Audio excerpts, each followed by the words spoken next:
Good morning, everybody. Let's see if we can't get some two-wheel thrills in here so we can do a little discussing. See if we can't get some motorcycle racers in here to do a little discussing about what we're seeing in the world of sportsman motorcycle racing across the South Central region. Got a lot to talk about. Got a lot to be excited for. Got a lot to be thankful for. Um, Got a lot to look forward to. Got some things to look into. Um, just a lot going on. You know, us two-wheel guys were a bit of a headache, but it's worth it to us to jump in and see if we can't get some things ironed out and all get on the same page with some stuff so that we can continue to show success as our motorcycle community. I think that there's enough of us. We just kind of have to coordinate accordingly, right? There's enough of us to do what it is we all love under one, two, or many different sanctions. I think that it'll do us all some good. So, looks like we're getting a few more viewers in here. So once again, I'm Casey. I'm just a local motorcycle bracket racer who has his best interest for the folks on two wheels. And we're kind of facing some changes in our area. And so we're going to have to try to work together to see some things through so that we stay relevant in our space. I think that that's a big deal. Because if we all start kind of, fighting against each other or not working together in certain ways, the motorcycle community for sanctioned events, IHRA, NHRA, could potentially start to hurt more than they already do. So,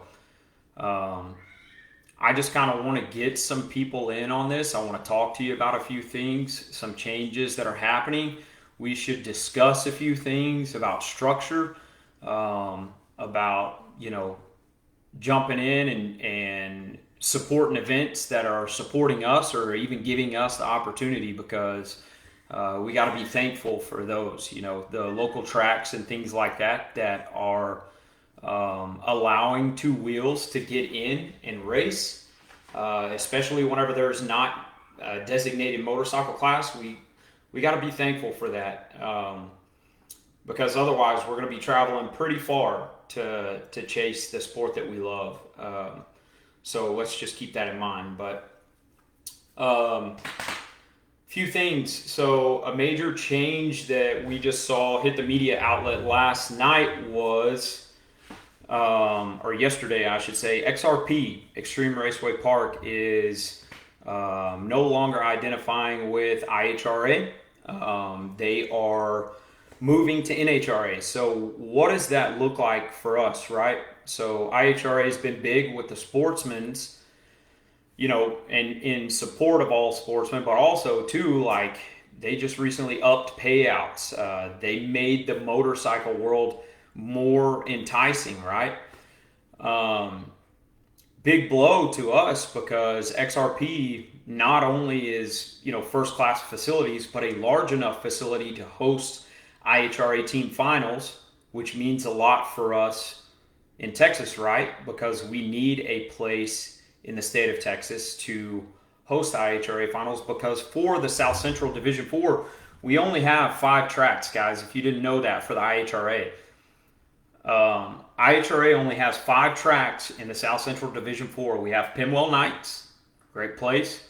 We have Edinburgh, which is very, very South Texas. Anybody who knows about Texas is it takes forever just to leave the state. Mind you, that's almost at the bottom of the state.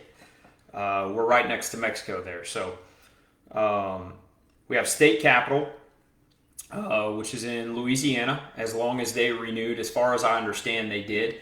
Mid-America, which is up in Kansas. And then you have Little River, which is that's your long-time outlaw racetrack.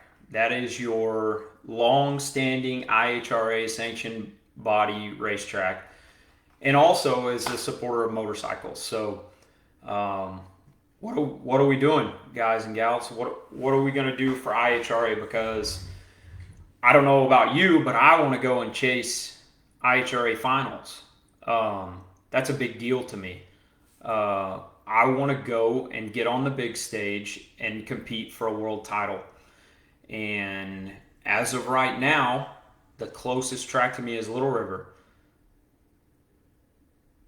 The next track closest to me would be Pinwell Nights, and that's a 7-hour drive.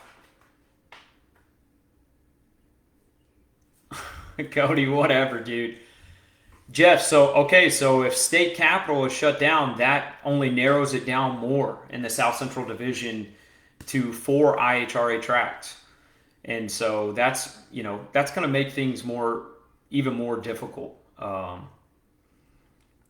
XRP is switching, Cody, because they know that I'm going to sew up Texas Motorplex, so they had to give you a place to win. That's what's going on there. I'm pretty sure of it. So, but I just think that if you're like me and you renewed your IHRA license for 2 years and you're ready to go compete, hit what's local to you. But what it looks like to me is the Little River Academy is about to have a mass influx of IHRA racers.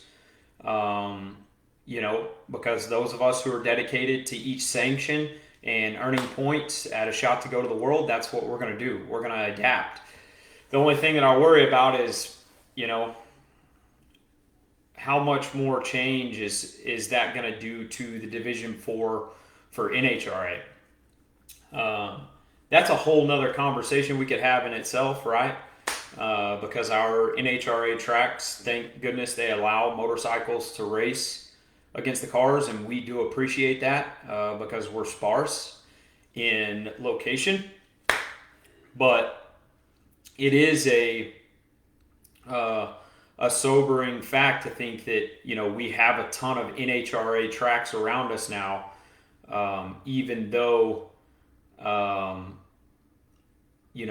Sportsman Motorcycle doesn't have designated classes for that in the Division 4. I think maybe No Problem does, but that's the only one.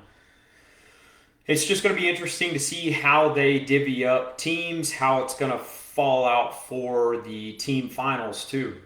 I mean, in my mind, and I've talked with some other racers, the thought process is for the NHRA motorcycles, what needs to happen is just like they did last year, they had a great layout, right? Motorcycles run their own division team finals, and what you do is you just separate into each team, and then obviously one winner goes to the world.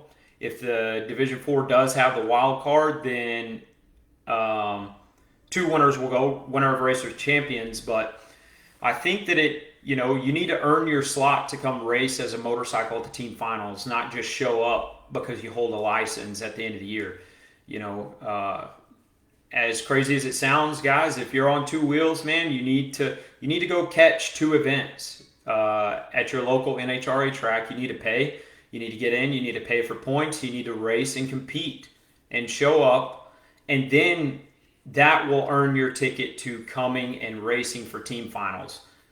In my opinion, if somebody goes and they bust their tail and they race all year and earn the number 1 slot at a sanctioned track, guess what? That guy should be able to represent that track, so to speak, at the team finals. And, those who are behind him, if they did the same thing, they should get to be on his team. Those who did the bare minimum, they get thrown in the hat for drawing to see where they go to race with for the day of the team finals. And that's just how I personally feel about it. But that's how I would do it structurally, and that's how I would do it fairly, right? So, um, but anyway, um, just some things going on. We're gonna look at this. I'm personally gonna look at this because I'm not going anywhere in the world of bracket racing, and I'm definitely not going anywhere in the world of two wheels. So, for me, I'm looking at if the opportunity does diminish for us as two wheels or continue to diminish for two wheels, is there room and is there a response big enough where, hey, we need to throw a series together um, that is prestigious, that is a big deal, that pays well, that exercises a few different categories where motorcycles have a place in the state of Texas and surrounding states to really thrive. Because that's something I'm looking at. If things continue to go south as far as large sanction events for us to go chase a world title, if it comes down to needing to bring something back like the Texas Shootout, or some kind of promoter putting together some awesome events, and even if it's just like a 4 series event, right? 4 or 5 series, nothing overbearing that would keep you away from your local sanction deals, but there's just a possibility that may be popping up in the future. But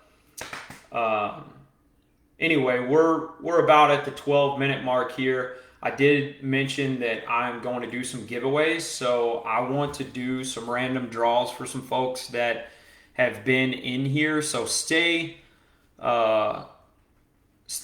Look at your messages, because I'm going to pick 3 people out of all the current viewers that came through, and I'm going to shoot you some merch for the Two Wheel Thrill Company, so that you get a little bit of merch, you get behind the movement here of two wheels, and then obviously you can rep Two Wheel Thrill Company. So anyway, anybody got anything other than heckling me about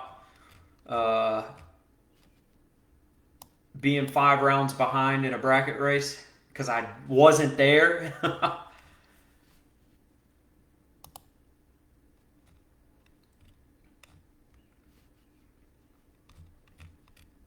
What's up, Tyler? I see you, buddy. Hi, Uncle Mike. Hi, Aunt Lisa. Brent, Chad, good to see y'all in there. Anyway, this live will be posted to my social page here so that you can go back and watch it, listen to it, comment. I'll be on all day today, taking care of some stuff online, so I'll be able to really kind of dive in and respond to everything. And yes, this is a perfect opportunity for me, Brent. Thanks for saying that. For all you guys who are really struggling or start thinking about, man, this is expensive to run 4 wheels. Let me tell you, man, the world of 2 wheels is a much cheaper operation. It's a lot easier to move around, and dude, it's just damn fun. All right, it's awesome getting on a motorcycle and competing. And so, if it comes down to it, and some of my car buddies want to get off of 4 wheels and onto 2, you let me know. I will put you on one of my motorcycles, and you make a lap so you can get that thrill of 2 wheels, and we'll get you fixed up, man. So anyway, yeah, Frank, I know it. I don't think we're lazy. I just think we're peculiar and we're set in our ways. But KOG comes all the way from the east to come and race here, and thankfully they do bring an event that is big paying and that has multiple categories where motorcycle racers can, jump in a few different classes and compete against sold motorcycles. But that's once a year, man. And I would love to see something that's more regular. That once again is I'm not necessarily about prestige, but I want something that holds weight. You know, I want whenever you win an event on two wheels for whatever that series is, I want you to be freaking proud, and I want it to rattle the country. I want it to surface through the country and say, hey, you know, Paul Holman just took home, you know, the 4 series points champ against some of the best to do it in the South Central. You know, and that's a big deal. And thankfully having friends in other locations, you know, that could turn into something else where, you know, there's a competition between areas too. But to start with, you know, ultimately the deal is I just want to see that the motorcycle community has opportunity, and that we all get to go out and do what we love. So, and I'm going to be an advocate for that, and I'm going to try to keep bringing motorcycle racers to the scene. I'm going to be jumping into some local bike meets, shows, things like that. I'm going to try to grab some of these folks with some sport bikes and bring them over and say, hey, dude, come to the track one weekend. I'll show you how to do this, and get them hooked and see if we can't keep building the community. So anyway, I'll let you go. We're just shy of 20 minutes here, and so y'all comment on here, talk to me about it. I'll respond to you, and we'll keep it rolling. Y'all take care.